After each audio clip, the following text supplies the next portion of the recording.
If your ex doesn't value you, there's one thing that you can do to get the dynamic to change.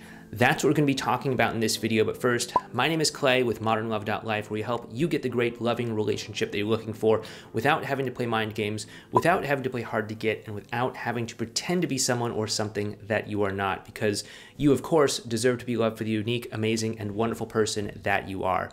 And if you agree with me, please help me out with this YouTube channel by hitting that thumbs up button for the YouTube algorithm and by subscribing to the channel down below. And also leave a comment as well. All the interaction stuff helps us out with YouTube, so the more interactive you get with this video, the better it is. At least for the channel anyway. But we're also talking about connecting with your ex and really learning to deal with them in a socially savvy kind of way. And one of the best ways that we can help you if you are looking for something along those lines is with our course called Effortless Connection. Effortless Connection is our course on communication. It breaks down how to communicate with your ex or your partner in a way that really maximizes the ability for the two of you to cooperate better, be on the same team with one another, communicate clearly with one another, and also build up more consistency and trust between each other. And if that is something that you want to learn more about, we do have that course down below in the description box. But let's go ahead and get into this. So if your ex doesn't value you, this can show up in all sorts of different ways. Maybe they're not returning your messages. Maybe they are just kind of taking you for granted. Maybe they are using you as some sort of like fallback plan or plan B or something like that in case something else doesn't work out. But either way, it doesn't feel good. You used to have this person in your life who would see you as like, an equal, or maybe even they would put you up on a pedestal. And you had this great dynamic with one another, and it just felt wonderful. It felt loving. It felt very good, to put it simply. But now things don't quite seem that way. Now it seems like, at least in their opinion, you're below them and they're looking down at you. And that's obviously not a great place to go about building a relationship from. It's not a great place to connect with someone with and all of that. And again, there are a lot of people out there on the internet that will probably tell you that this is, a power play. Relationships are about power struggles. You have to be the prize. You have to, cut them down to size so that they know their proper place and that you're like the person on the pedestal or something. But I think that this is an unhealthy dynamic for a lot of relationships, because as long as you see a relationship as a power struggle, you're going to fundamentally see your partner as a potential opponent, or they're going to see you as an opponent. And obviously this is not a great dynamic for having a relationship. This is not a great dynamic for, doing anything important in life. In order for me to win, you have to lose. In order for you to win, I have to lose, or something like that. And so what we are going to be talking about here is, balancing out the social dynamics, which isn't necessarily about power, unless you are kind of looking at it through that filter. What it really is about energy and attention, okay? And specifically, if your ex isn't valuing you, there's probably something that you're doing, something that's shifted within you that is causing you to come up to the situation and come up to the interactions in a way that is, let's just say, not working out the way that you want it to. Typically, this will show up with someone putting more value on their ex's opinion of them than they put on their own opinion of themselves. Typically, this is them, walking on eggshells, wanting to make sure that they say the right thing, wanting to make sure that they do the right thing, wanting to make sure that they phrase everything just right, trying to make sure that they have just the right words so that they don't, make their ex pull away or make their ex, lose interest or something like this. And, these are noble places to be coming from, wanting to be considerate of the other person's emotional state and what they're going through and where they're at in life and all of these sorts of things. However, if it comes at the expense of, you valuing your own opinion of you and saying, hey, here, you value my opinion of myself and then give it back to me and then that'll be my opinion of myself.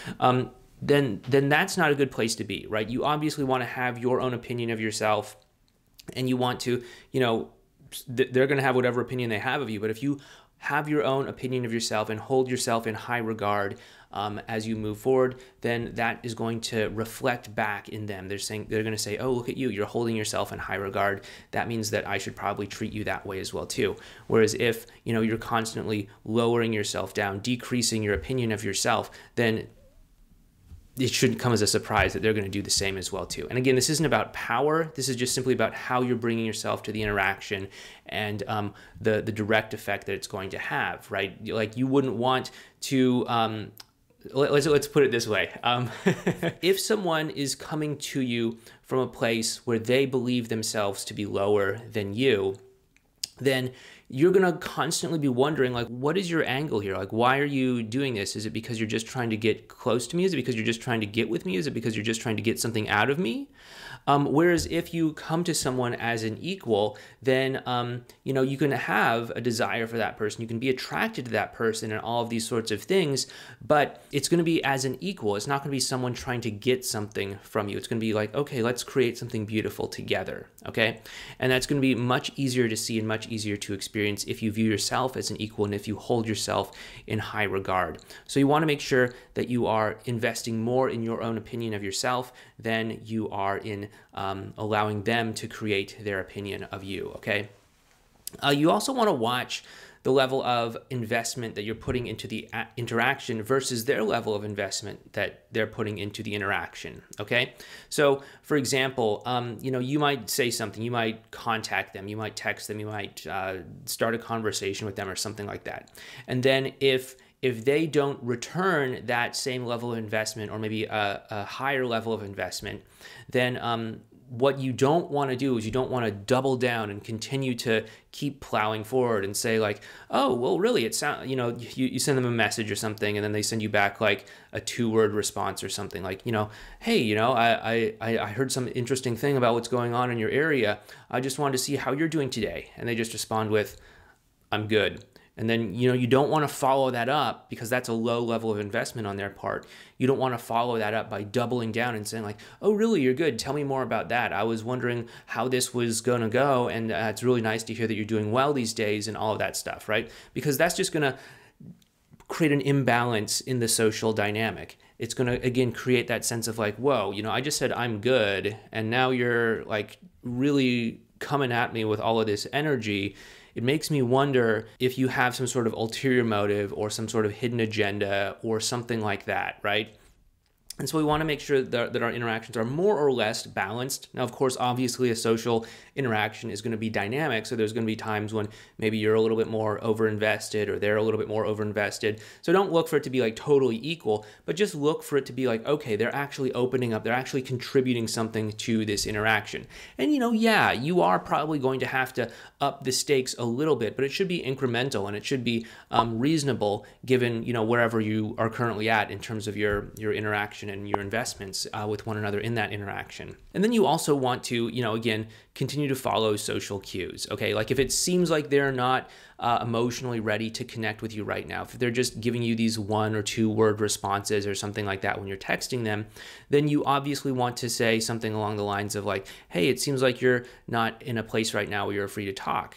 That's totally all right. I'll let you go. We'll just catch up later when you have some more time. Or, hey, it seems like you're not available to talk right now. It seems like you might be a little bit uncomfortable to talk with me right now. I don't want you to feel uncomfortable. So if there's something going on, please let me know. If it's all in my head, on the other hand, no worries, right?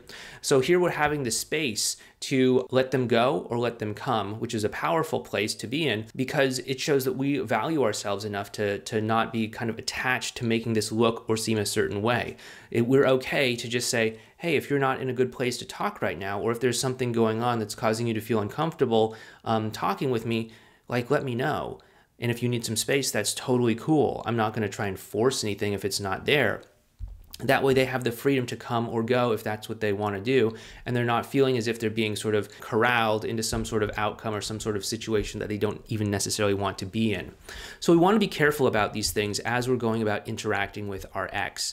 And And we want to be careful about these things because, you know, yeah, we do want to have a more or less balanced social interaction with one another, because if it does get too far out of balance one way or the other, then it's just going to get a little bit awkward and a little bit weird, okay? And that's what can happen, and that's what can be happening that is causing your ex to not really value you, is most likely the balance is like way out of whack. What typically needs to happen is you need to start saying like, okay, how is it I want to bring myself to this situation? Okay, like, how is it I view myself in this situation? How is it I want to view myself in this situation? Start turning your attention back on yourself and stop letting them dictate how you should feel about yourself.